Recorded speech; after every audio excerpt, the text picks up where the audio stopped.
Hi guys, welcome to Mumtaz kitchen. શિયાળાનો season ચાલુ થઈ ગઈ છે અને બધાના ઘરમાં રોટલો બનાવવાનું ચાલુ થઈ ગયું છે. તો બાજરીના રોટલા બધાના ઘરમાં બનાવ્યા પછી ક્યાંક વધતા હોય છે. તો એનો ઉપયોગ કરીને આપણે આજે વઘારેલો રોટલો બનાવીશું કાઠિયાવાડી સ્ટાઇલ.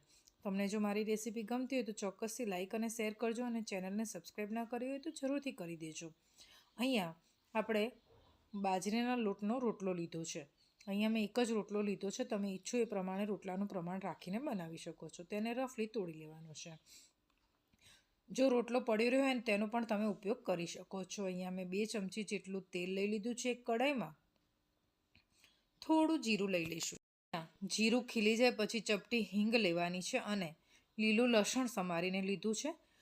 લીલું લસણ લીધા પછી આપણે લીલી ડુંગળી આવે છે અત્યારે બજારમાં શિયાળામાં, એને આપણે કાપીને એનો વ્હાઈટ પાર્ટ છે તે આમાં લઈ લીધો છે. આને હવે આપણે પ્રોપર તેલમાં સાંતરી લઈશું. તમારી પાસે લીલી ડુંગળીને લીલું લસણ ના હોય તો સૂકી ડુંગળીને સૂકું લસણ પણ લઈ શકો છો. હવે અહીંયા મેં 2 થી 3 ચમચી જેટલી ફ્રેશ મેથી લીધી છે ધોઈ અને તેને કટ કરીને, અને 2 મીડિયમ સાઇઝના ટામેટાં લીધી છે. આ બધું પ્રોપર સંતરાઈ જાય પછી અહીંયા લીલી ડુંગળીનો લીલો પાર્ટ લેવાનો છે, તેને પણ આમાં લઈને આપણે પ્રોપર સાંતરી લેવાનું છે. હવે ટામેટાં સોફ્ટ થાય ત્યાં સુધી તેને ચડવા દેવાનું છે. પછી એમાં આપણે મસાલા એડ કરીશું. અત્યારે હોટલમાં જઈને આપણે કાઠિયાવાડી વઘારેલો રોટલો માંગતા હોઈએ છીએ તો સિઝનમાં ઘરે જ કેમ ના બનાવીએ. અહીંયા ધાણા જીરું, હળદર પાવડર લેવાનું છે, લાલ મરચું લીધું છે, અહીંયા કાશ્મીરી લાલ મરચું લીધું છે મેં 2 ચમચી જેટલું લીધું છે. મીઠું સ્વાદ પ્રમાણે, રોટલામાં મીઠું હોય છે એટલે આપણે જોઈને એડ કરવાનું છે. અહીંયા 2 થી 3 ચમચી જેટલું પાણી લીધું છે. પ્રોપર હલાવી લઈશું. પાણી એડ કરવાથી મસાલા આમાં પ્રોપર સંતરાઈ જશે ને બળશે નહીં. આપણે હવે એમાં છાશ ઉમેરવાની છે. એ પહેલાં થોડો ચપટી અહીંયા ગરમ મસાલો ઉમેરી દીધો છે મેં. આપણે છાશમાં રોટલો વઘારીશું તો એનો ટેસ્ટ ખૂબ જ સરસ લાગશે. અને અહીંયા ખાટી છાશ લેવાની છે તો મેં 1 ગ્લાસ ખાટી છાશ લઈ લીધી છે.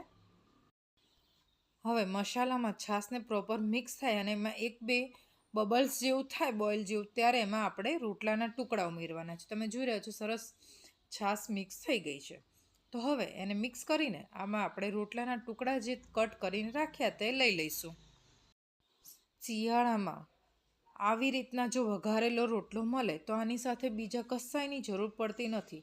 અને એક રોટલો વઘારેલો હોય મીડિયમ સાઇઝનો તો એક વ્યક્તિ ભર પેટ જમી શકે છે. બનાવવો ખૂબ જ સહેલો છે. ફક્ત 5 થી 10 મિનિટમાં બની જાય છે અને લાગે છે ખૂબ જ ટેસ્ટી. તો હવે હોટલમાં શું કરવા ખાવા જવું, ઘરે જ બનાવીએ. તમે જોઈ રહ્યા છો કે તેલ રિડ્યુસ થઈ ગયું છે, રોટલો આમાં ચડી ગયો છે. ઉપરથી કોથમીર ભભરાવી દઈશું અને મિક્સ કરી દઈશું. તૈયાર છે ધાબા સ્ટાઇલ કાઠિયાવાડી વઘારેલો રોટલો. કેટલો ઇઝી છે ફ્રેન્ડ. ચોક્કસથી ઘરે બનાવજો અને આશા રાખું છું કે તમને રેસીપી ગમી હશે. તો વિડીયોને લાઇક અને શેર કરવાનું ભૂલતા નહીં. હવે એને આપણે એક પ્લેટમાં સર્વ કરી લઈએ. રોટલો ગરમ ગરમ હશે ત્યારે જ ખૂબ સરસ લાગશે. આની જોડે જો તમારે છાશ લેવી હોય તો તમે લઈ શકો છો. બાકી વઘારેલા રોટલા જોડે બીજું કશું જ લેવાની જરૂર નથી. ગાર્નિશિંગ માટે મેં કોથમીર ઉપર ભભરાવી દીધી છે. તો ચલો તેનો ટેસ્ટ કરી લઈએ. પણ જો તમારે ટેસ્ટ કરવો હશે તો ઘરે બનાવવું પડશે ને. ચોક્કસથી બનાવો, લાઇક અને શેર જરૂરથી. જો તમે ડાયટ કરતા હોય તેમાં પણ તમે બાજરીનો રોટલો ખાઈ શકો છો. એટલે બાજરીનો રોટલો ખૂબ જ ગુણકારી છે અને શિયાળાની સિઝનમાં તો ચોક્કસથી તેનો ફાયદો ઉઠાવવા જેવો છે. તો ઘરે ચોક્કસથી ટ્રાય કરજો. કેવો લાગ્યો કોમેન્ટ બોક્સમાં જણાવજો.